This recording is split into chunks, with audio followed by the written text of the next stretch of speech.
Okay. Too boring for me, sorry. Oh my gosh, Hebe, who are you? We're feeling a little feisty this morning. Ooh. Hi, welcome back to the Let's Circle Back podcast. We are your hosts. I'm Valentina.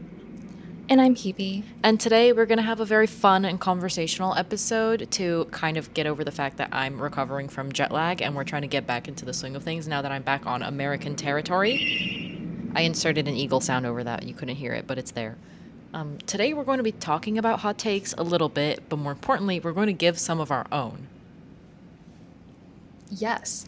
Specifically, we decided to change up the traditional kiss, marry, and kill format to drag, defend, and debate a couple of trends, behaviors, anything that we've seen on the internet.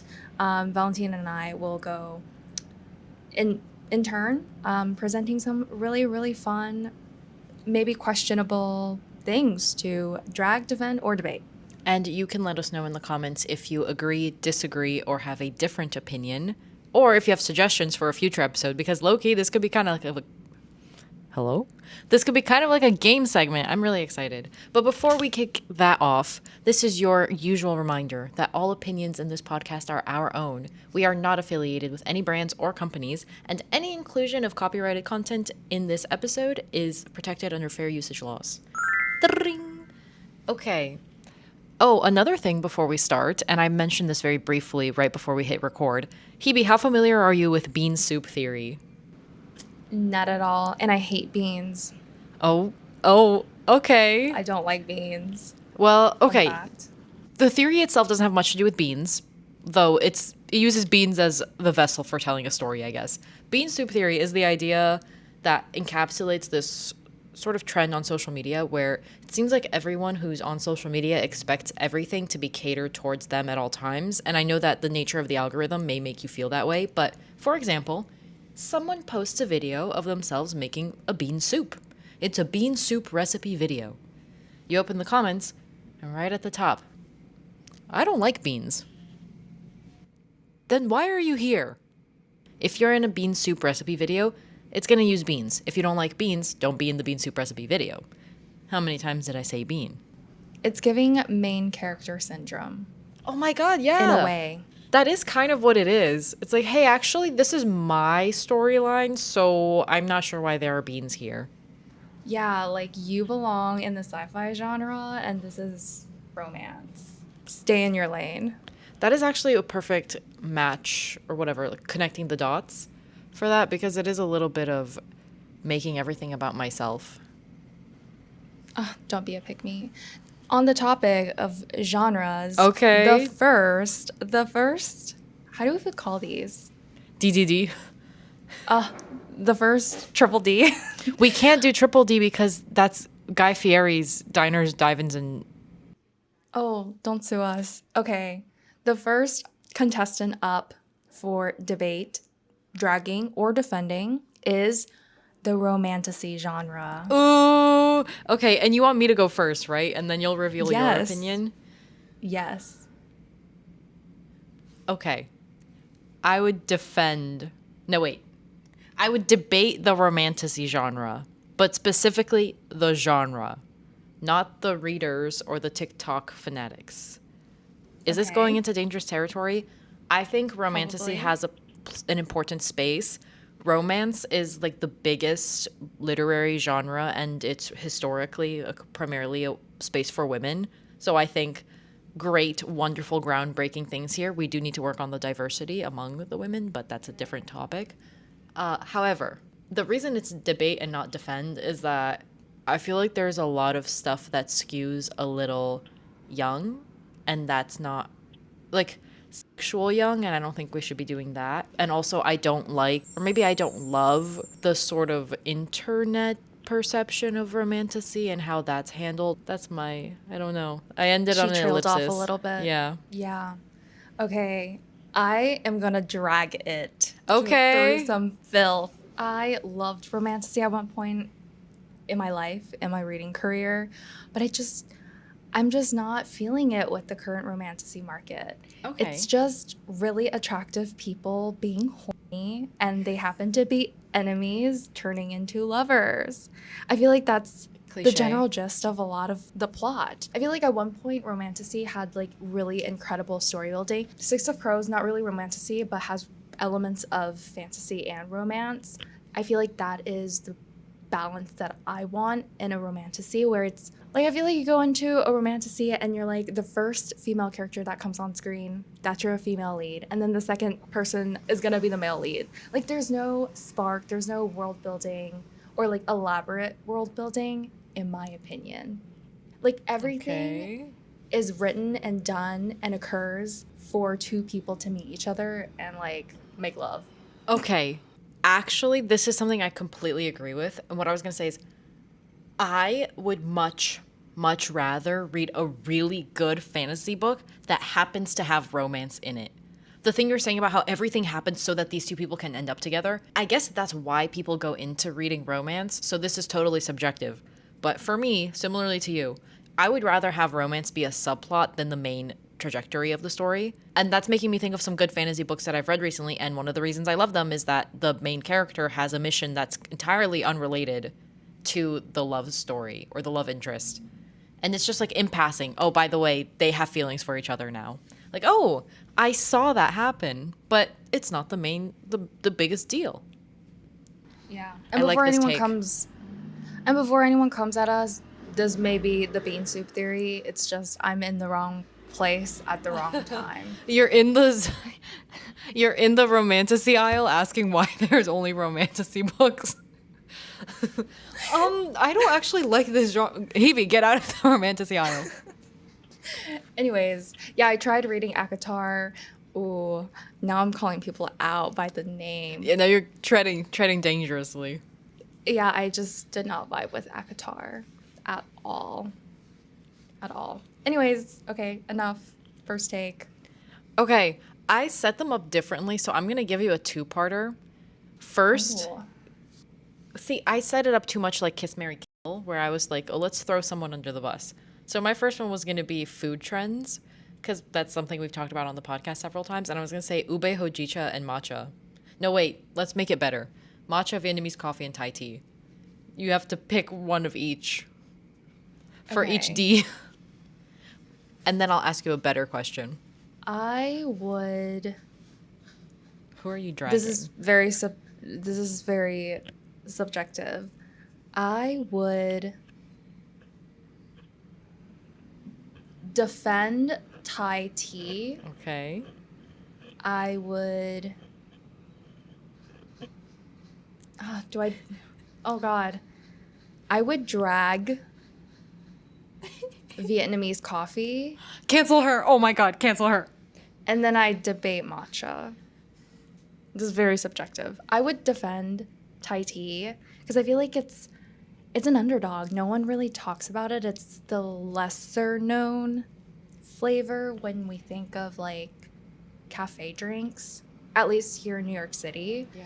I feel like everyone goes for matcha, but I think it's debatable. Some places does matcha really good, and I think matcha is a better source of caffeine than coffee. But again, you also have private equity firms like Blank Street, doing it, and it kind of spoils the fun.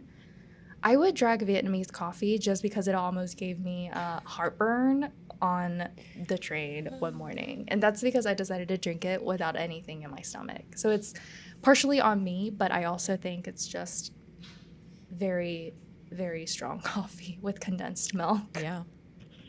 And to make it the accurate format, are you defending, debating, or dragging specialty lattes? Does that make sense? I would defend it. Okay. Because I think traditional coffee is boring. Oh my God, this really is Lord. the episode for hot takes. Like traditional lattes, espresso shots, iced Americano. Ooh, Okay. too boring for me. Sorry. Oh my gosh, Hebe, who are you? We're feeling a little feisty this morning. Ooh. Okay.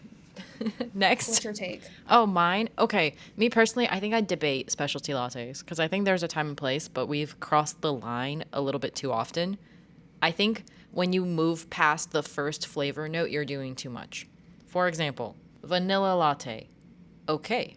Orange tonic, like or an orange espresso tonic. Okay. Banana bread cinnamon latte. Too much. There's too many pumps of flavoring in there, too much milk. It's not coffee anymore. That's my hot take. Okay. Are we gonna have haters today? We're gonna have haters today. We're all walking on dangerous waters. Okay. These are all opinions. Personal opinions. I'm trying to think how spicy the next one can be because I have a lot. Okay. Let's do like an easy one. Wireless headphones. Oh, sorry, wired headphones. Wired headphones. Defend. Oh my god, defend till the day I die. Oh my god, I love my wired headphones. I found mine. I don't know if you remember, but I think I had some trouble with wired headphones at work for my first. Yeah. But I finally managed to get some new ones maybe half a year ago or so, and I've been wearing them all the time. I love them. I think they're so fun. I kind of get tired of my AirPods. The only thing that I will equate to wired headphones are like chunky headphones, like these. I love them, especially if they're noise canceling, which I know is like also not the best for your ears, but to do work, these chunky boys. Everything else, wired headphones. Really? Yeah.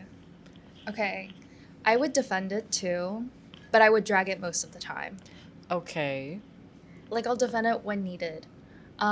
Because I tried wearing wired headphones on the subway, like a lot of people nowadays, you know, very cute look. I couldn't hear anything. Sorry. All I could hear was the train track. And I have to like increase my volume to the max to hear like anything. So that's the reason I would drag it. Look over functionality for the most part if you're on commute. Yeah. Okay, yeah, that's valid, yeah. But for some reason they're just more comfortable to wear than these bad boys. So I would defend it occasionally, but drag it most of the time. I think something I also like about wired headphones is if you want to take one out or if you want to pause really quickly, you don't have to put them in your pocket or put them away. You can just like unplug them, put them around your neck for 30 seconds or a minute. That's like super, super specific, but that's one of the reasons I like them. Okay, that was a really mild one. Was it a flop? Maybe. No, But I that's liked it. Okay. Okay, Your me turn. next. Okay, see, I'm gonna give you the way that I did it wrong, and then I'll give you the same way you did it. But if you had to defend, debate, and drag a Super Bowl commercial, a social media campaign with like influencer support, or an in-person activation, this is taking it back to the first days of Let's Circle Back, where we still did a lot of marketing stuff. Yes. Okay, this one's easy. I would defend in-person activation because people, like customers, consumers, get to enjoy it and get something away from it, even though the line is probably like 2 hours long here in New York City, but still, free stuff is free stuff. I would drag a good Super Bowl commercial beyond the Super Bowl, like, why do we care? And oftentimes, it's not executed well. You're just celebrity slopping your way through. There's no creativity. I don't get the plot most of the time. And then I would debate social media campaign. I think it can be fun, and it also depends on the influencer you're getting and what you get them to do. Sometimes it gets annoying if you like promote too much on my feed, but it can be fun, especially if they do like little giveaways, you know, shoot my shot. But yeah, oh my god, the marketer. We have the same takes. Oh, okay. So we're going a little professional. I actually have one also that touches on marketing more than like any other pop culture subjects. Only because I've been seeing something, so I'm curious about your thoughts. Brand accounts or corporate accounts who act human. So think commenting on reels, on TikToks, think content ideas where it's like POV, the intern is editing this. What do you think of it? I really want to defend. I really want to because I love seeing people who don't belong somewhere giving an opinion. It's kind of like how I feel when I see a video and SZA is in the comments. I'm like, oh, what are you doing here? Like, you're so online. However, given the current state of everything and the oversaturation of brands and comments, I have to drag. And maybe there will be room for debate in the near future, but at the current moment, I have to drag. Get out of my comments. You cannot relate to me. After having worked on the inside, it's like, it's not one person running that unless it's a smaller brand. And even then, you have a legal team looking at it, you have a PR team looking at it, you have someone else looking. Like, it's just fake to get you to spend more money. And when Wendy's did it at first, whatever, 10 years ago, it was innovative. That's why it worked so well. I don't think it's a hot take. Valentina breaking NDA. No, I'm just kidding. I have to agree. I would defend it sometimes, very minor times.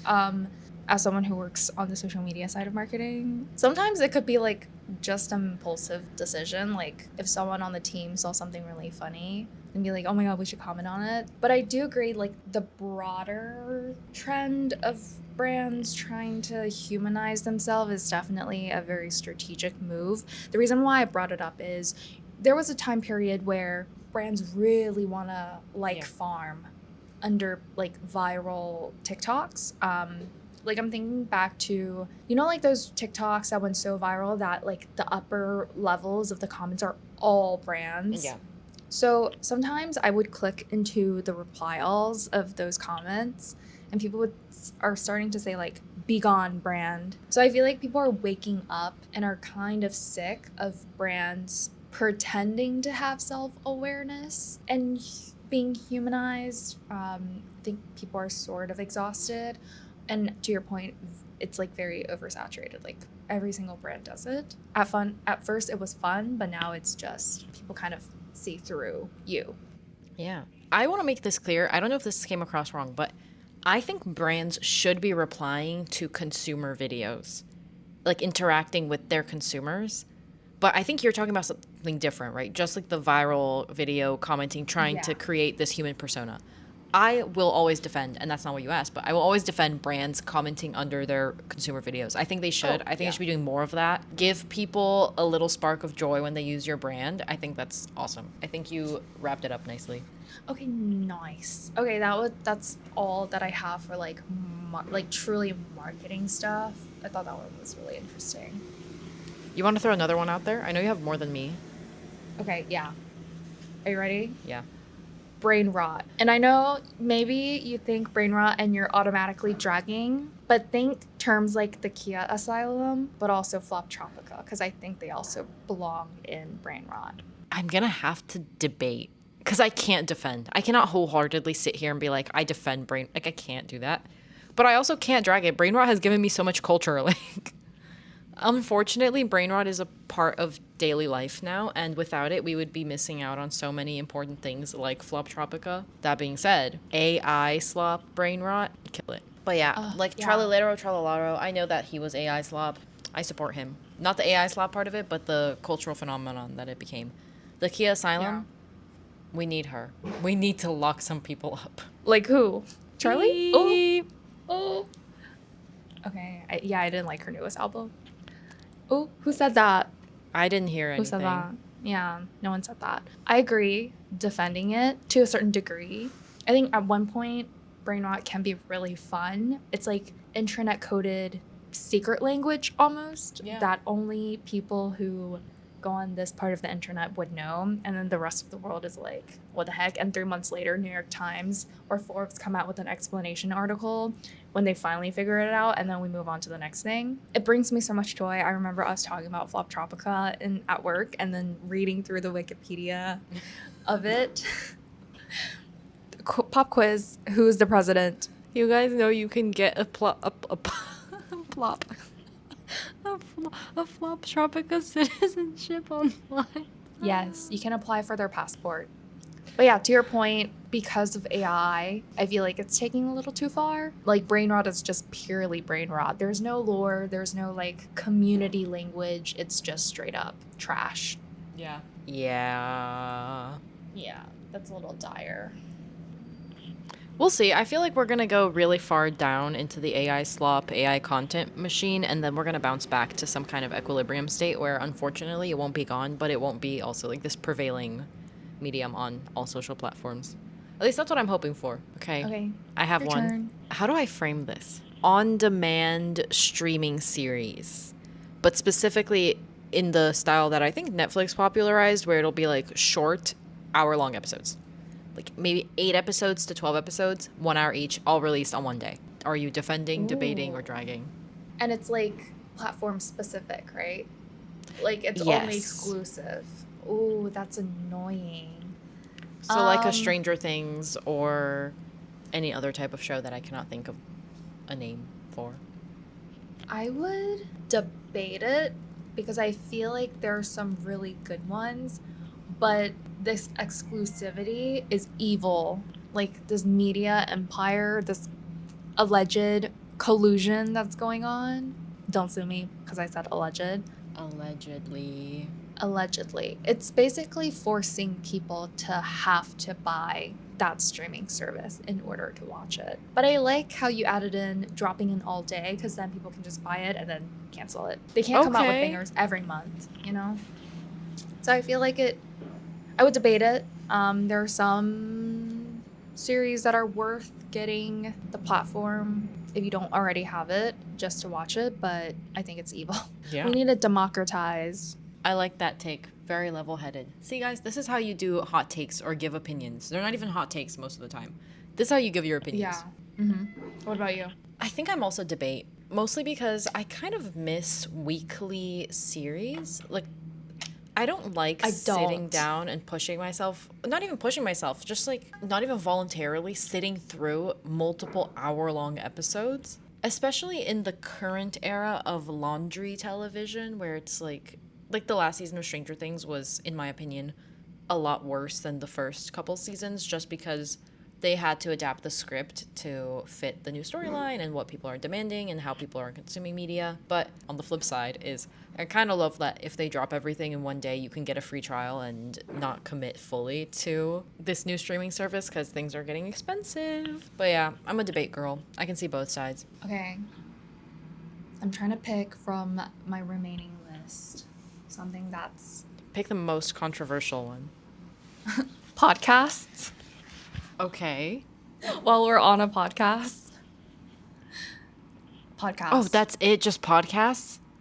Yeah. Would you or like podcasts in the context of the amount of podcasts out there in the world? Actually, let me just podcast. Are Debate. you a fan? Are you not a fan? Debate. Okay. Debate. There was an era for defend. There is a lot to back up drag, but I'm a debate because I think there's a lot of helpful podcasts and it's a great format, but I don't think everyone should be able to start a podcast. And I know that I'm saying that as someone who's part of a duo that randomly started a podcast just for fun, but I think it's too accessible and dangerous when the wrong type of people get a platform, and who decides who's right or wrong. That's not what we're discussing here, but there can be a lot of evil, dangerous rhetoric that's spread through podcasts. And I think AI podcast is also a crazy idea where, have you seen these like clip farming factory accounts that will make up podcasts just to get AdSense or money on TikTok and Instagram? They will invent either fake podcasts, like real people talking to themselves, or they'll make AI podcasts. Like, do we really need... There's oversaturation of humans already. Maybe we don't need the AIs to do the podcast. Anyways, that's Yeah. my spiel. For me, I would also debate it. Interesting enough, I'm not that big of a podcast listener.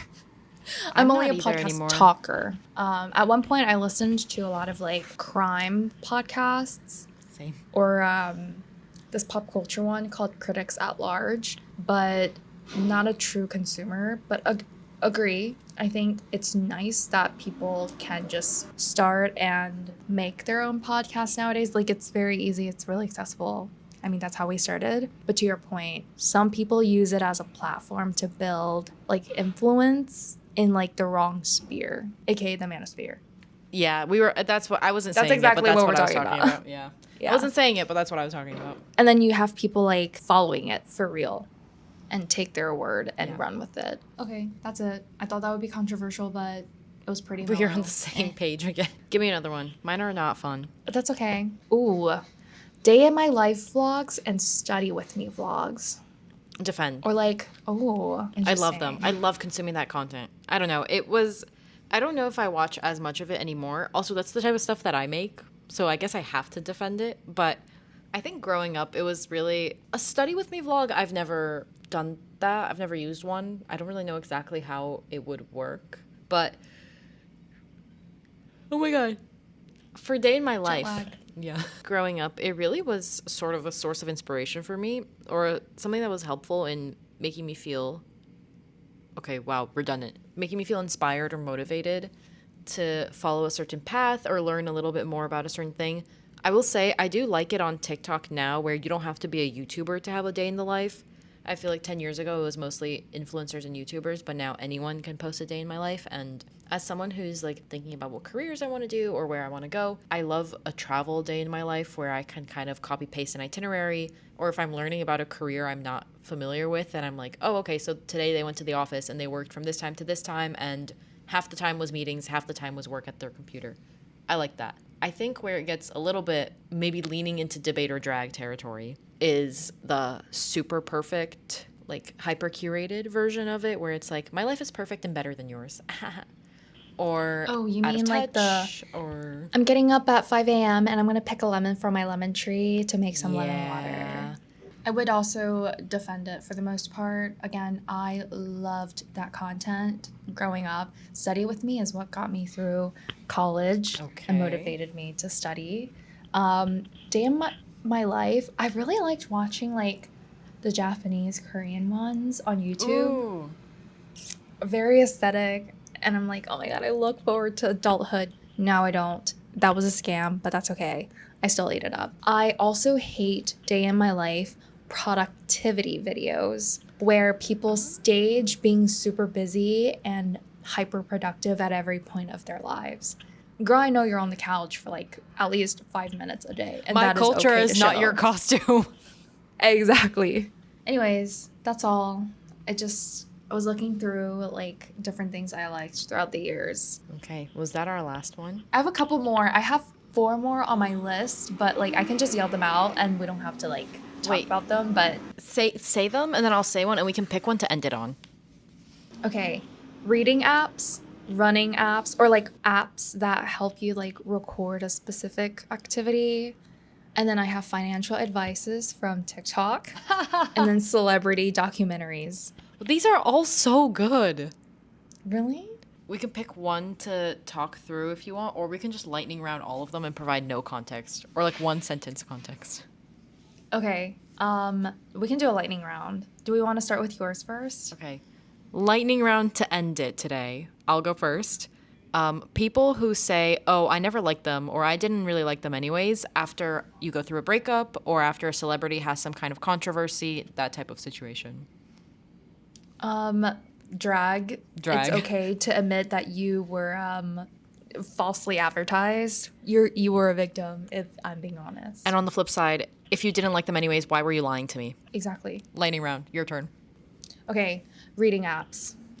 Defend. Also defend. It helps me actually read. And I know it's a little performative, but either way, it's Yeah. okay. This one's more applicable to you. Running apps. Also defend, but would go into debate territory when we get into paywalls and why are you limiting what I can do? Like, why are you charging me a subscription? Okay. Financial advice from TikTok, aka Becca Bloom. Drag. Drag. Especially if it comes from a rich person and I'm like, you have finances to apply these advice to. What am I supposed to do? Buy a Yeah. house. You should not be taking people's word straight off a TikTok video. Even if they say something that's interesting, do your research, find a professional, like be careful with your money. On the topic of money and on TikTok, dragging Kalshi and Polymarket. Drag. The amount of gambling ads I've been getting. Drag. Timothy Chalamet, why drag? Okay, celebrity documentaries. Debate? Debate. Oh, Depends on who you wait, are. we're in the Not same everyone page.